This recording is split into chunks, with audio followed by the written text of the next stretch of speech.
بسم اللہ الرحمن الرحیم۔ السلام علیکم۔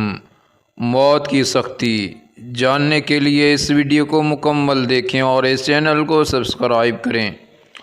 اللہ رب العزت فرماتے ہیں، کل نفس ذائقۃ الموت وانما توفون اجورکم یوم القیامہ فمن زحزح عن النار وادخل الجنة فقد فاز وما الحیات الدنیا الا متاع الغرور۔ ہر نفس موت کو چکھنے والا ہے اور تمہیں قیامت کے دن تمہارے اجر پورے دیے جائیں گے، بس جو دوزخ سے بچا لیا گیا اور جنت میں داخل کر دیا گیا وہ کامیاب ہوگا، اور دنیا کی زندگی تو محض دھوکے کا سامان ہے۔ ایک اور جگہ فرمایا، وَجَاءَتْ سَكْرَةُ الْمَوْتِ بِالْحَقِّ ذَلِكَ مَا كُنْتُ مِنْهُ تَحِيدُ، اور موت کی بے ہوشی تو ضرور آ کر رہے گی، یہی تو ہے جس سے تو گریز کرتا ہے۔ امام بخاری رحمۃ اللہ نے حضرت عائشہ رضی اللہ تعالیٰ عنہ کا قول نقل کیا ہے، فرماتی ہے رسول اللہ صلی اللہ علیہ وسلم کے پاس پانی کا ایک پیالہ تھا، آپ اپنا ہاتھ اس میں داخل کرتے اور چہرہ پر پھیر لیتے اور فرماتے اللہ کے سوا کوئی معبود نہیں، یقیناً موت کی سختیاں ہیں۔ پھر اپنا ہاتھ سیدھا کیا اور یہ کہنا شروع کر دیا، الرفیق الاعلی، یہاں تک کہ آپ کی وفات ہو گئی۔ امام بخاری رحمۃ اللہ نے نقل کیا ہے، جب حضور صلی اللہ علیہ وسلم کی حالت زیادہ خراب ہوئی اور آپ انتہائی تکلیف محسوس کرنے لگے تو حضرت فاطمہ رضی اللہ تعالیٰ عنہا نے کہا، ہے میرے ابا جان کی تکلیف؟ تو حضور صلی اللہ علیہ وسلم نے فرمایا، تیرے باپ پر آج کے بعد کوئی غم نہیں۔ ایک مرتبہ حضور صلی اللہ علیہ وسلم ایک مریض کے پاس تشریف لے گئے اور فرمایا، جو تکلیف اس کو پہنچ رہی ہے مجھے معلوم ہے کہ اس کی ہر رگ علیحدہ طور پر موت کی تکلیف محسوس کر رہی ہے۔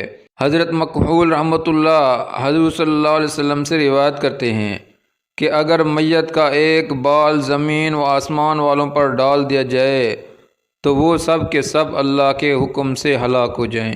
ایک مرتبہ حضرت عمر رضی اللہ عنہ نے فرمایا، اے کعب، موت کا حال بیان کیجیے۔ عرض کیا، جی ہاں اے امیر المومنین، وہ ایک ایسے کانٹے دار ٹہنی ہے جو کسی آدمی کے پیٹ میں داخل کی جائے اور ہر کانٹا رگ کو پکڑ لے، پھر آدمی اسے زور سے کھینچے، جو آ جائے سو آ جائے اور جو رہ جائے سو رہ جائے۔ حضرت علی کرم اللہ وجہہ اللہ کے راستے میں قتال کی ترغیب دیتے ہوئے فرماتے تھے، اگر تم قتل نہ ہوئے تو مر جاؤ گے، اور قسم ہے اس ذات کی جس کے قبضے میں محمد صلی اللہ علیہ وسلم کی جان ہے، تلوار کی 100 ضرب بین بستر کی موت سے زیادہ آسان ہے۔ شداد بن اوس رحمۃ اللہ فرماتے ہیں، موت مومن کے لیے دنیا اور آخرت کی سب سے زیادہ تکلیف و مصیبت ہے۔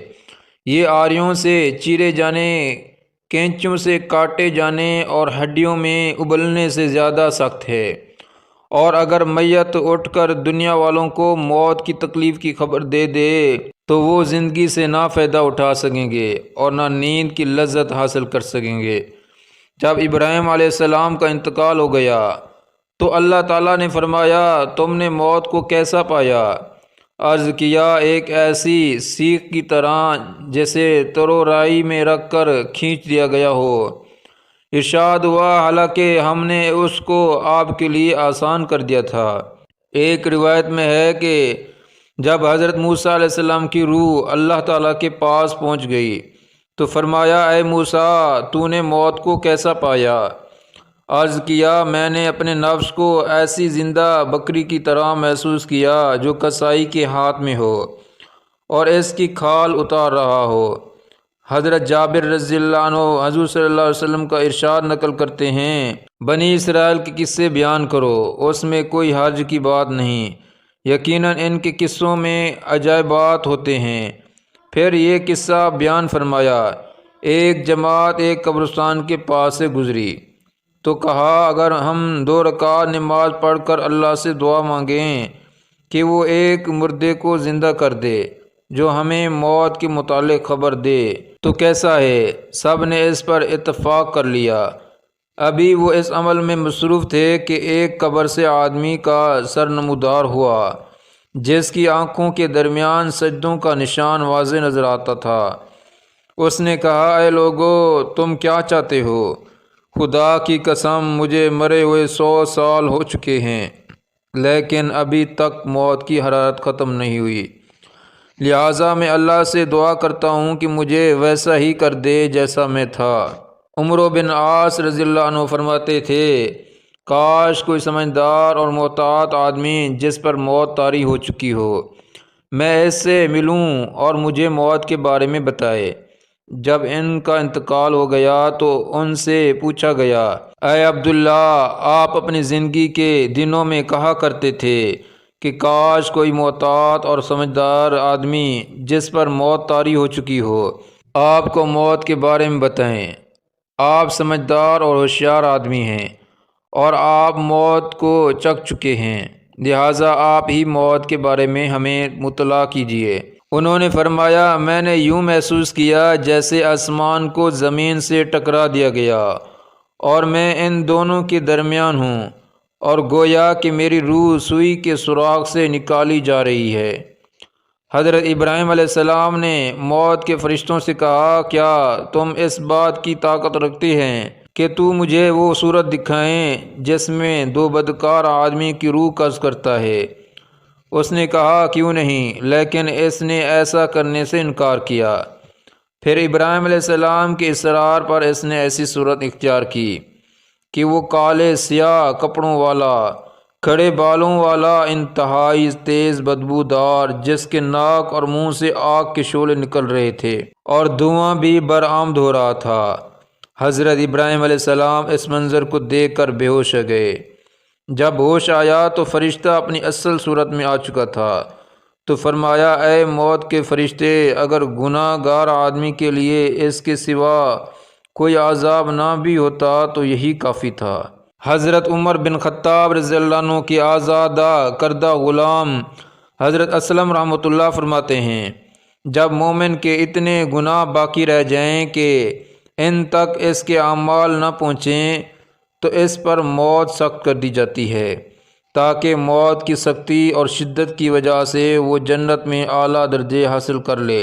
اور جب کافر نے دنیا میں کوئی اچھا کام کیا ہوتا ہے تو اس پر موت آسان کر دی جاتی ہے تاکہ وہ دنیا کی نیکی کے ثواب کو پالے، اور پھر جہنم اس کا ٹھکانہ بن جاتی ہے۔ حضرت عمر رضی اللہ عنہ کا ارشاد ہے، اگر میرے پاس پوری زمین کی مقدار کے برابر سونا ہوتا تو میں اسے دیکھنے سے پہلے فدیہ کر دیتا۔ اور کہا جاتا ہے، ابن آدم کو موت سے زیادہ سخت چیز نہ موت سے پہلے لاحق ہوتی نہ موت کے بعد۔ حضرت ابن عباس رضی اللہ عنہ حضور صلی اللہ علیہ وسلم کا ارشاد نقل کرتے ہیں، بیماریاں اور تکلیف موت کے قاصد ہیں، بس جب موت کا وقت ہوتا ہے تو فرشتہ آتا ہے اور کہتا ہے، اے بندہ، تیرے پاس کتنی خبریں بار بار آئیں، کتنے قاصد بار بار آئے اور کتنے ڈاکیے بار بار آئے۔ میں ایسی خبر ہوں جس کے بعد خبر نہیں، اور ایسا قاصد ہوں جس کے بعد قاصد نہیں۔ اپنے رب کی طرف چل، خواہ وہ خوشی دلی کے ساتھ ہو یا بد دلی کے ساتھ۔ جب فرشتہ اس کی روح قبض کر لیتا ہے تو لوگ اس پر گریہ وزاری کرتے ہیں، تو فرشتہ کہتا ہے، تم کس پر آ و فغاں کر رہے ہو اور کس پر گریہ وزاری کر رہے ہو؟